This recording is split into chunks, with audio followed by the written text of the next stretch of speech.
All right, friends, we are back with your favorite podcast show of the week. It's Location Weekly. This is episode number 607. And if you're watching the video version of this, you'll see on your screen that Aubriana is not here this week. I am in Germany, in Munich, for our Retail Local Conference, and in our office here with Karsten. So welcome. How are you? Thank you. Very warm welcome to Germany, you too. So it's a pleasure to have you with us here at the Retail Loco tomorrow and the day after. So great lineup of speakers, all about location of now. So a lot of data stuff, a lot of analytics. So yeah, super happy to just jump into the slot of the podcast. Yeah, thank you for doing this. So we have 4 stories to cover, as we usually do, and it's a range of things from all over the world this week. So I'll start off. I'll take Aubriana's role and be the first this week. So our first story is about a partnership that's been announced between Door Dash and Roku, the streaming TV service. And this is all around them now, Door Dash, providing shoppable ads that viewers on Roku on their TV screen can take advantage of and purchase things. So very interesting combination here. Wendy's, the fast food chain in the U.S., is the first brand that's going live with this. And it's live as of tomorrow and running through March 12th. They'll be testing out these shoppable ads. So viewers can basically just scan a QR code on their Roku TV screen, enter their phone number, and then they receive a link that takes them to a DoorDash ordering page. And then they've got some sort of promotions going on to make this, even sweeter or better for the consumer. $5 off orders of $15 or more, and you obviously it's a way to drive new DoorDash signups as well, as far as driving new account purchases. So I think this is really interesting. I think that we're seeing a lot of movements now towards streaming TV and OTP services in general, but enabling that for shopping purposes, I think, is really interesting, and we'll see where it goes. Any thoughts on that? Yeah, absolutely great. So what we saw in the past is always when those kind of brands teaming up or those kind of services teaming up with a different idea of how we can sell things in the future. I remember there was this Uber conversation, Uber delivery, not just with food. Also, you can purchase some goods in the grocery store and things like that. So that's great. A lot of those teaming up and using the resources together, not everybody has to do it by themselves. So it makes sense to me, 100%, yeah.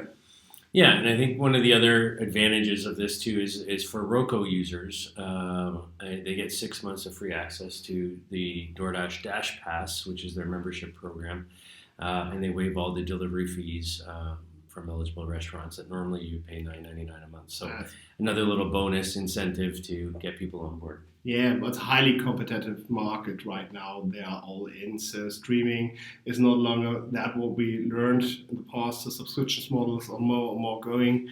So they all try to figure out how they can do it on a subscriber base, make it more attractive what they deliver as a service. And so teaming up with other services like DoorDash. And it's you're sitting in front of the TV. What do you want to have? You want to have some food. Something else just delivered to my door. I don't want to leave my couch. Yeah, and as you say, it's very competitive. So it's about new user acquisition as well. DoorDash has about 25 million users, whereas Roku has 70 million registered users. So for DoorDash, this is a great way to sort of grow their user base significantly. Yeah, absolutely. Yeah, I'm just going to our second story. So it's about money, and it's about Shopify and a company called Triple Whale. Those guys are raising the raises 25 million US for just building significant AI-based tool on top of the Shopify platform, mostly data-driven, to get more information out what's going on in the in the Shopify shop, for the users. And this is it's a great sign, because what you see here, it is Shopify is investing, but also Elephant and NFX is investing, so they give the most out of the money. So, but going into Shopify, I will ask you, Asif, how are they doing? What's going on there? Because you saw this news the past 5 months or something like that. So how are they operating right now? Yeah, I think Shopify's definitely struggled in the last year and a half, 2 years. And I think, what we're seeing now is, they're trying to push out of their traditional box of, being an e-commerce solution provider to, getting more into the physical store business. But as they do that, they're realizing, and others around them in the ecosystem, whether it be at Salesforce or others, are trying to figure out now, what are the other tools we need to provide to pull these data sets together from the POS and the CRM systems and the loyalty programs and all these different things. And I think one of the things about this triple whale product offering is the way that they're using AI. I think is very interesting, because they're setting it up in a way they can look at the merchant data and then make predictive recommendations on product mixes or other things. Yeah. Question is, I have no clue what to talk now.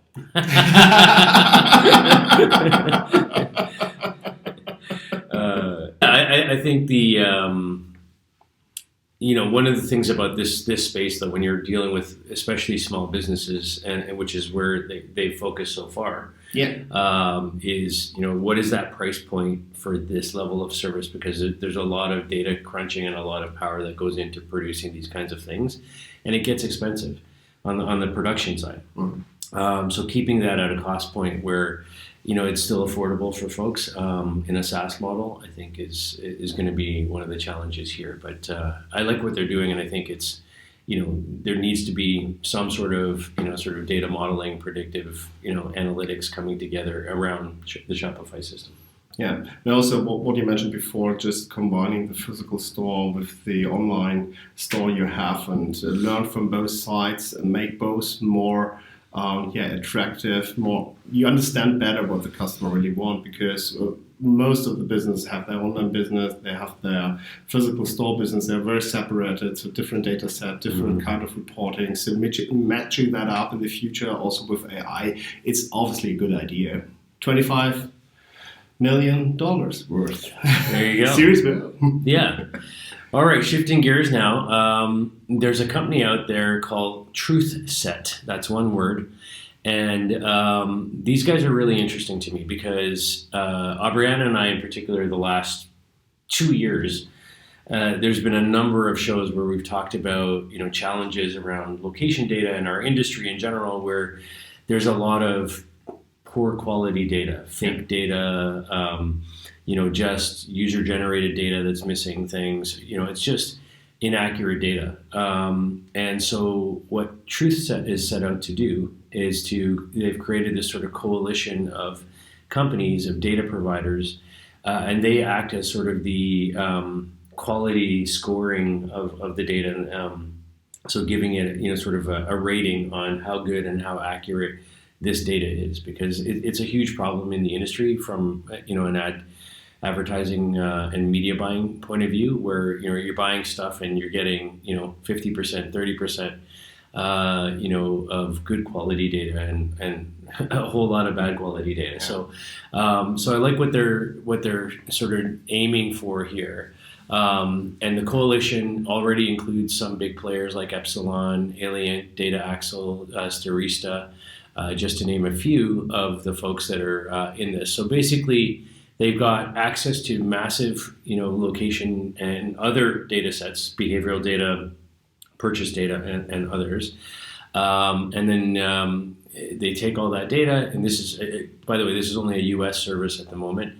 And then they match the data against hash email addresses to validate the set. And they've got roughly 1.4 million people that they score the overall accuracy of first-party and third-party consumer data sets on. So this is a absolutely needed service, in my opinion. Like it's something that even in my startup at ground level, like we're buying data from providers to power our system, and there's always. I mean, we did an exercise internally over the summer where we took 6 different providers and contrasted and compared them, and saw how much overlap there was between the providers, how much sort of error or fake data we could, and so it's a problem, right? And so I think this is a great initiative that they're going after to try and figure out a way to measure and solve this and come up with precise data, because when you're trying to, as an advertising or media buyer, you're trying to target an audience, you need to have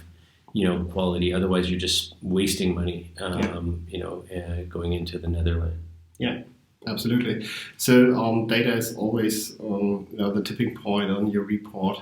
And if you have incorrect data, the best system is not helping. And so what we saw in the past with this incorrect data, that we lost trust in those kind of products the industry is providing. The location-based industry is providing a lot of data sets.